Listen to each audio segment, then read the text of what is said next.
Tiap malam, tiap saya membuka buku-buku itu, setiap saya mencoba husuk membaca, tiba-tiba terdengar suaranya. Ini terjadi sejak ayah membuat peraturan baru di rumah ini.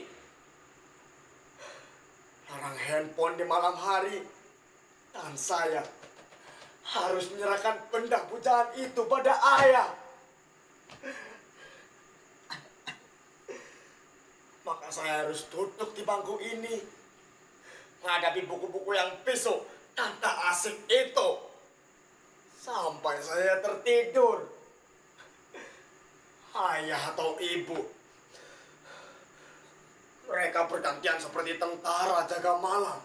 Ya, akan datang ke kamar ini setiap 1 jam sekali untuk memastikan bahwa saya masih membaca sebelum pukul 10 atau 11 malam. Waktu saya untuk tidur.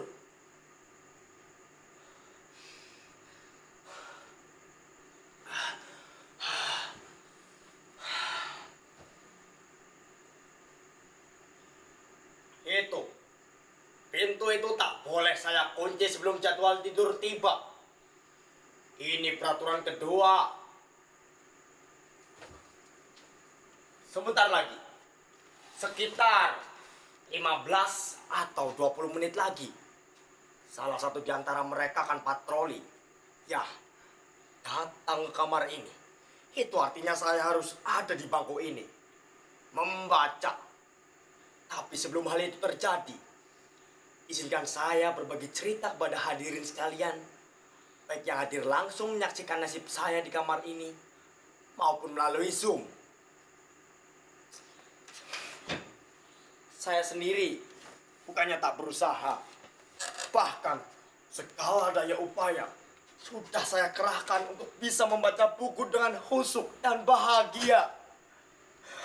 Saya juga sudah memotivasi diri dengan berbagai nasihat yang saya ingat. Kata-kata mutiara, semboyan, pepatah, pantun, yel-yel penyemangat belajar, hingga kritik tajam para pakar mengenai bahaya kecanduan handphone. Tapi herannya, hal-hal yang biasa dipakai orang untuk memotivasi diri tak juga membesarkan niat dan gairah saya untuk membaca. Ya, kalaupun berhasil, hanya bertahan sekitar 10 atau 15 menit saja. Lalu apa? Lalu menguap lagi. Sedangkan kritik tajam para pakar itu tak juga mengurangi kerinduan saya untuk selalu bersama dan dekat dengan handphone.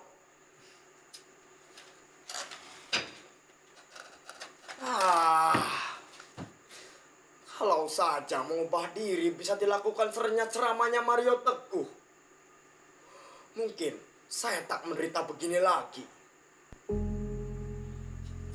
Apa? Saudara-saudara tak percaya bahwa sekarang ini saya sedang menderita? Apa tak terlihat beritaan itu di wajah saya ini? Disorot mata saya, diketar suara saya, di seluruh tubuh saya ini. Hah? Ini bukan acting seperti dalam pertunjukan monolog anak-anak SMA itu. Ini real, nyata. Saya memang sedang menderita. Bahkan, kalau beritaan saya ini saya tuangkan ke dalam puisi, saya kira saudara-saudara tak akan kuat membacanya tanpa menitikkan air mata. Apa? Tak percaya? Oke. Saudara-saudara tak percaya kan bahwa saya sedang menderita? Sekarang saya bertanya, siapakah di antara hadirin yang mau dan mampu berpisah dengan apa yang telah menjadi diri hadirin sendiri tanpa merasa teraniaya rasa hampa?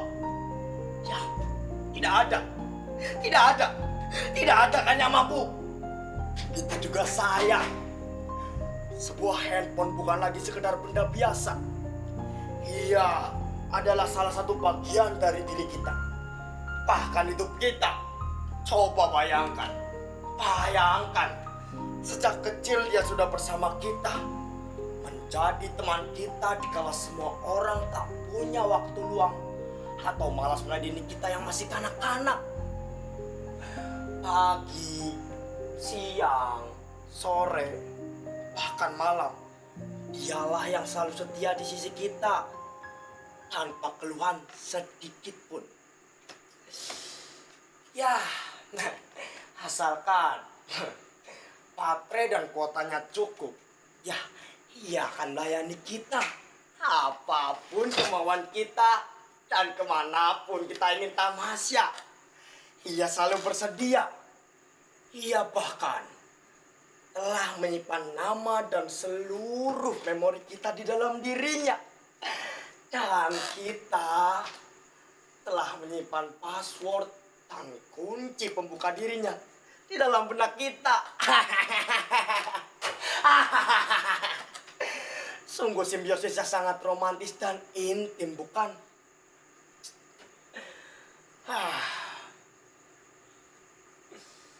Itulah mengapa berpisah dengan dirinya, walaupun cuma saban malam, rasanya seperti melewati bertahun-tahun kesepian.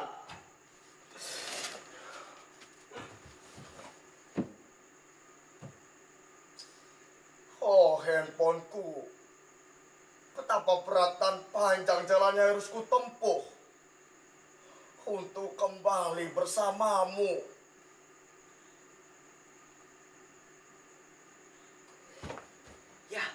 Ya, ketika saya mengerti membaca dan menulis, saya sudah menuliskan nama saya ke dalam dirinya. Araya.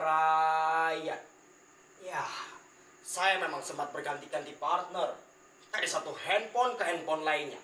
Tapi apapun jenisnya, sikap mereka tetap sama, setia menemani dan melayani, tanpa berkurang sedikit pun.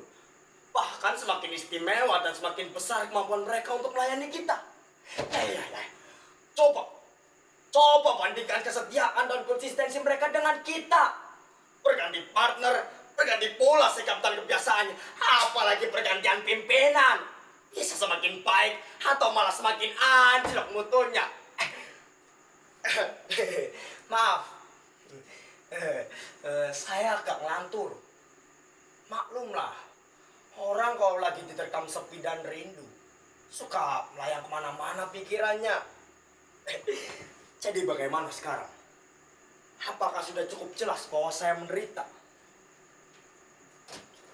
Saya menderita bukan karena berpisah dengan dirinya saja, tapi karena saya dihadapkan pada dua keadaan secara bersamaan. Di satu sisi saya tahu, ayah dan ibu bertujuan baik. Dia ingin saya punya prestasi dan maju dalam studi. Tapi di sisi lain, seluruh diri saya, kesadaran saya, jiwa saya sudah terbiasa hidup sejak kecil. Bahkan dengan dia ada di sisi saya. Bahkan sebelum ada peraturan seperti itu, dia sudah terbiasa tidur dengan saya. Dia repah di dada saya atau persis di samping saya. Tak mudah lagi bagi saya melewati hari, meski sesaat, tanpa dia. Ya, kadang kalau saya tak kuasa menanggung rindu padanya, saya ambil casingnya, lalu saya dekatkan ke dada saya seperti ini.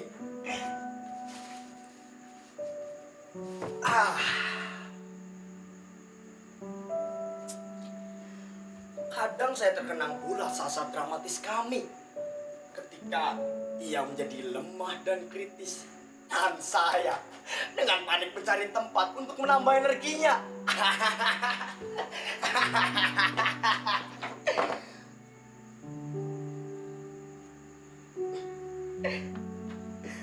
Tak ada yang lebih membahagiakan selain mendengar suaranya dan riangnya.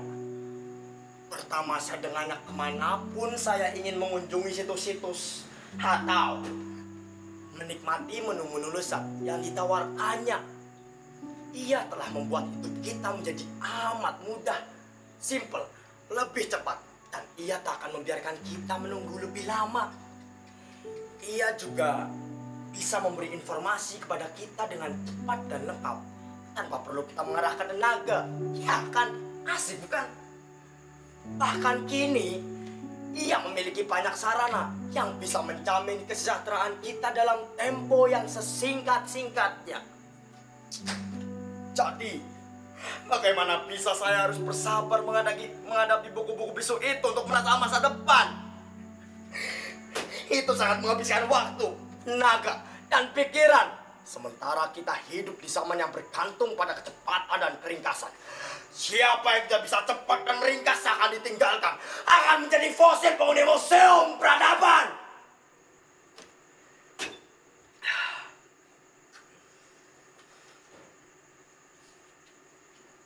Saya sebenarnya pernah hampir berhasil tidak terlalu bergantung kepadanya. Ya, selain untuk hal-hal yang penting saja. Tapi, saat saya memergoki ayah dan ibu pada suatu malam, sedang duduk asik dan begitu intim dengan handphone masing-masing, saya jadi merasa dikhianati. Sejak saat itu, kemampuan saya untuk berpisah dengannya semakin menurun. Bahkan, kini ia ada di dalam kepala saya. Dia jadi seperti denyut dalam jantung saya. Saya sudah teramat dalam mencintainya.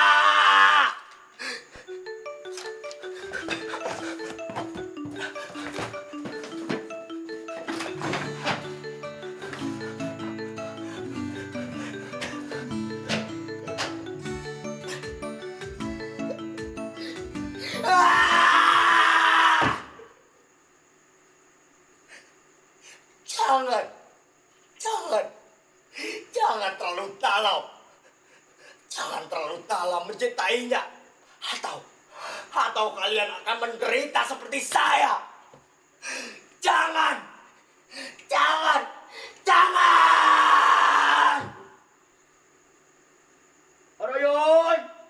Arayon, kamu kenapa nak?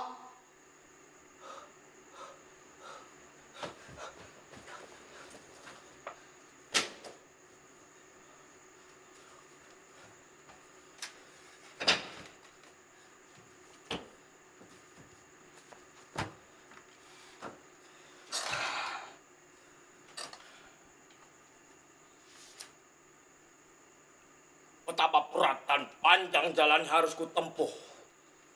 Tapi, inilah yang harus kulakukan untuk mendapatkan kelahiranku kembali.